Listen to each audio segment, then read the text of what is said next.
So the process of socialization we shall be studying.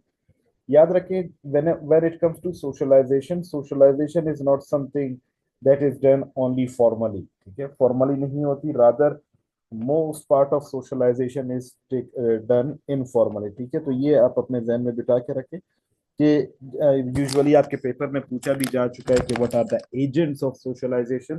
तो अगर आपको एजेंसीज पता चल जाती हैं तो ऑटोमेटिकली एजेंट्स का भी पता चल जाता है।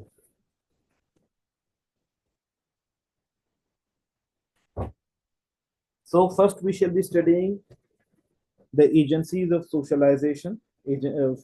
Socialization, as we have studied so far, that socialization can take place both formally and informally.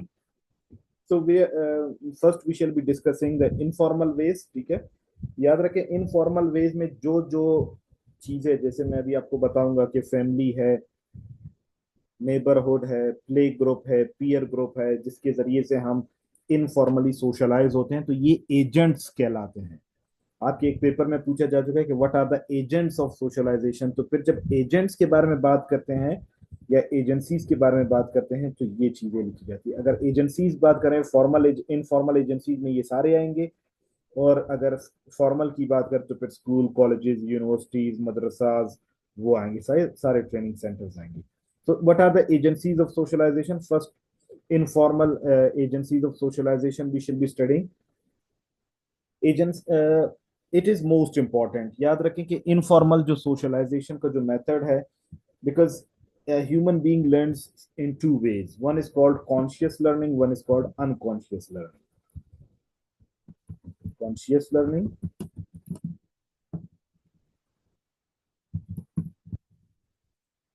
and unconscious learning. What is conscious learning and what is unconscious learning? Conscious learning is usually what happens that when a person has got the control over his mind and his resources, तो वो जब अपनी मर्जी से कोई चीज सीखना चाहता है, अपने मर्जी से वो कोई चीजों को समझने की कोशिश करता है, तो उसे हम कॉन्शियस लर्निंग कहते हैं। ठीक है, और on the other hand unconscious learning ये होता है कि उसको पता नहीं होता है लेकिन उसकी लर्निंग हो रही होती है। इसकी सिंपल मिसाल ये ले लें, जैसे अभी मैं आपके सामने किसी भी गाने का अगर केरॉक्स प्ले कर दूं या उसका ट्यून आपके सामने प्ले कर दूं, तो आप मुझे उस गाने का लिरिक्स भी बताएंगे, उस गाने को गाकर भी दिखाएंगे, लेकिन कभी भी इस गाने को सीखने के लिए आप घर में नहीं बैठेंगे कि यार अभी बैठता हूँ या बैठती हूँ और इस गाने को मैं सीखती हूँ या सीखता हूँ। ठीक है, तो क्या किया, कॉन्शियस लर्निंग ये है कि आप किताब उठाते हो, पढ़ते हो, बैठते हो। ठीक है, लेकिन अनकॉन्शियस लर्निंग क्या है? यूजुअली हमारे जो larger chunk of our socialization होता है दैट इज डन अनकॉन्शियसली।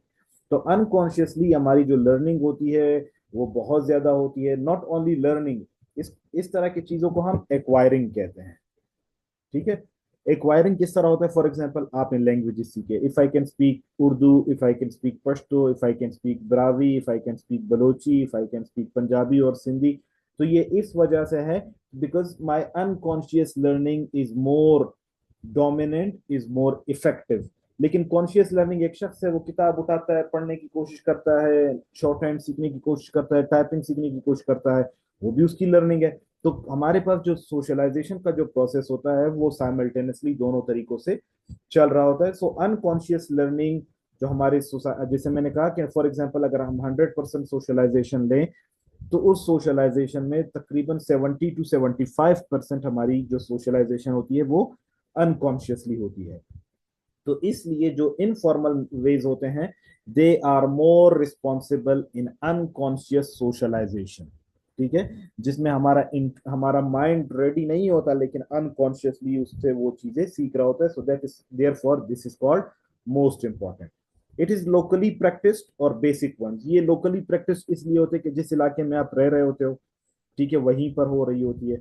अच्छा, इसमें एक चीज ये भी याद रखें कि इनफॉर्मल मीज में ये भी हो सकता है कि फॉर इंस्टेंस आप घर में रह रहे हो, घर के बाहर आप चले जाते हो, आप अपने पीयर ग्रुप में आप वहां पर फुटबॉल खेलना सीखते हो, आप क्रिकेट खेलना सीखते हो। ठीक है, तो यहाँ पर ये आपने अपने माशरे से सीखा। इसी तरह आप जुबान बोलना सीखते हो, आप किसी की कल्चर सीखते हो। ठीक है, तो ये तमाम क्या है, ये इनफॉर्मल वेज हैं, ये लोकली प्रैक्टिस्ड होते हैं ज्यादातर, क्योंकि आपके आसपास जो भी एक्टिविटीज कैरी आउट की जा रही होती हैं तो वो लोकल प्रैक्टिसेस ही होते हैं, ठीक है। लोकल प्रैक्टिस, जिस तरह हमने कहा कि कल्चर के डेफिनेशन में हमने पढ़ा था कि हर्स्कोविट्स कहता है कि culture is the main made part of environment, and made part of environment. तो क्यों man made part of environment है? क्योंकि इंसान अनकॉन्शियसली उनको लोकली तौर पर डेवलप करता है। आपके इर्द गिर्द जो भी आपने चीजें डेवलप की हैं, so therefore that is called culture, ठीक है। जो भी आपने मैन मेड पार्ट आपकी तरफ से बनाई गई होती है उनको मैन मेड कहते हैं, और जो नेचुरल तौर पे आती हैं उनको हम एनवायरनमेंट कहते हैं, ठीक है। जो माहौल होता है, आपका एटमोसफेयर होता है। तो इसलिए families also, yes, families an agent of socialization, अभी उसकी तरफ चल रहा है। तो इस तरह की जो इनफॉर्मल एजेंसीज है सोशलाइजेशन की, या जो एजेंट्स हैं, उसमें हमारे पास फैमिली आ जाती है, उसमें हमारे पास नेबरहुड आ जाता है, हमसाए जो आ जाते हैं, उसमें हमारे पास प्ले ग्रुप आ जाता है कि जिसके साथ हम खेलते कूदते हैं, उसके साथ हमारा पीयर ग्रुप आ जाता है, उसके साथ फॉर एग्जांपल हमारे जो वर्किंग प्लेस के जो हमारे दोस्त होते हैं वो आ जाते हैं, ठीक है, हमारे कुलीग्स आ जाते हैं, हमारे क्लासमेट्स आ जाते हैं। तो ये तमाम क्या होते हैं, ये इनफॉर्मल एजेंट्स ऑफ सोशलाइजेशन होते हैं। Family every now and then आपको कुछ ना कुछ सिखा रही होती है, आप अपने हमसायों से कुछ ना कुछ सीख रहे होते हो, आप अपने ग्राउंड के दोस्तों के साथ आप कुछ ना कुछ सीख रहे होते हो, ठीक है। तो ये तमाम क्या है, ये these all are responsible for teaching the child, ठीक है।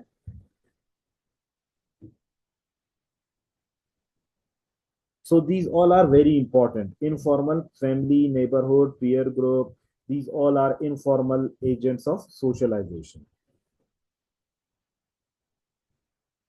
तो main source for developing good personality, अभी देखें सोशलाइजेशन का कल हमने पढ़ा था कि socialisation has great impression, great sign, or great, impact on personality development, behavior formation, attitude formation, cognitive development, intellectual development।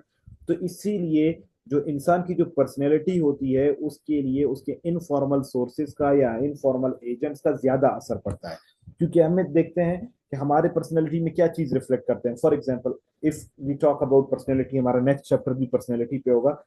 Everything that our parents have taught us reflects in our personality.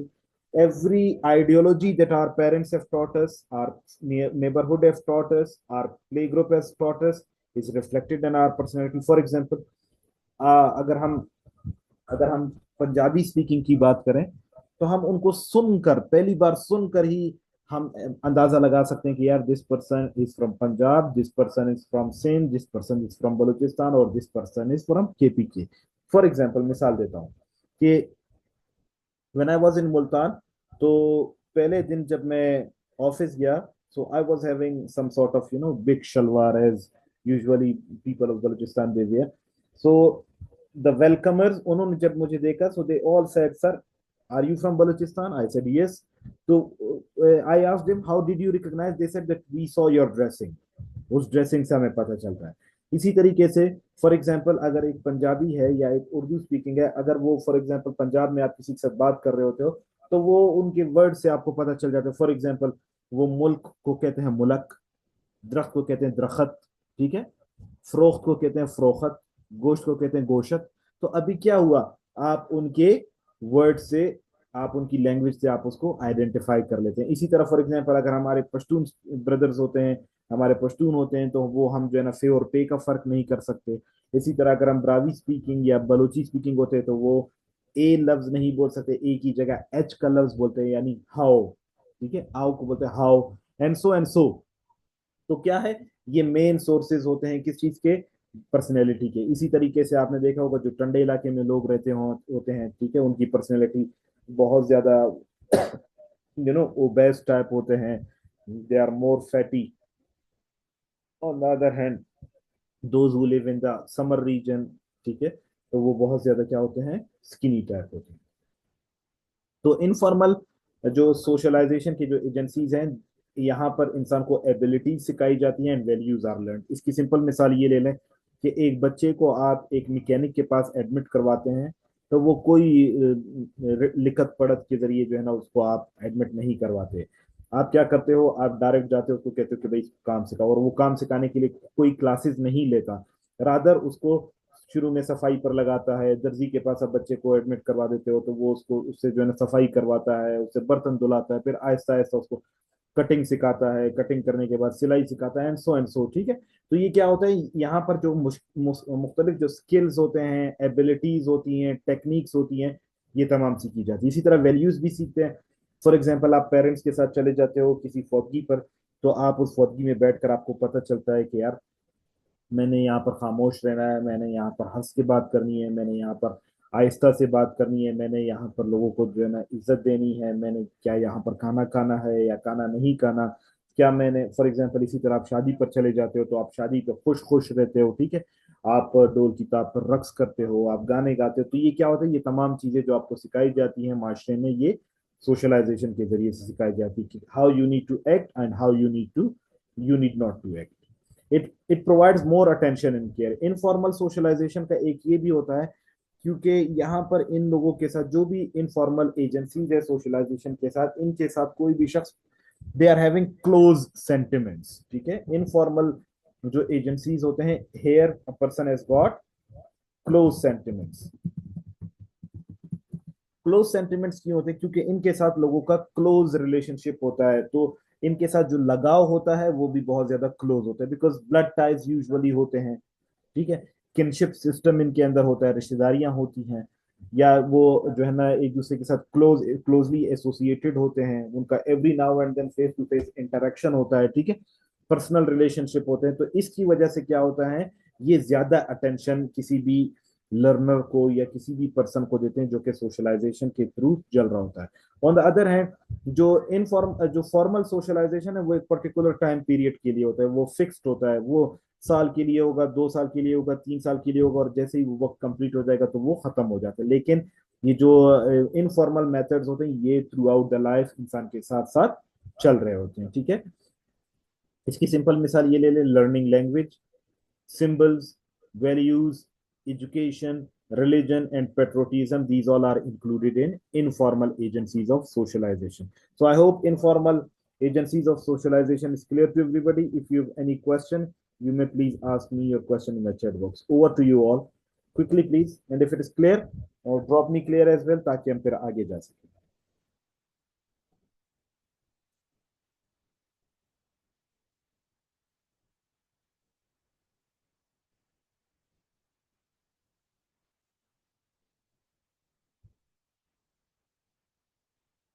Okay, now in comparison, remember when you will have the understanding of informal socialization, ठीक है, जब आप इन agents के बारे में पढ़ेंगे तो automatically इनके कंपैरिजन में जब आप इनको लेकर चलेंगे, you will see that what are formal socialization, ठीक है।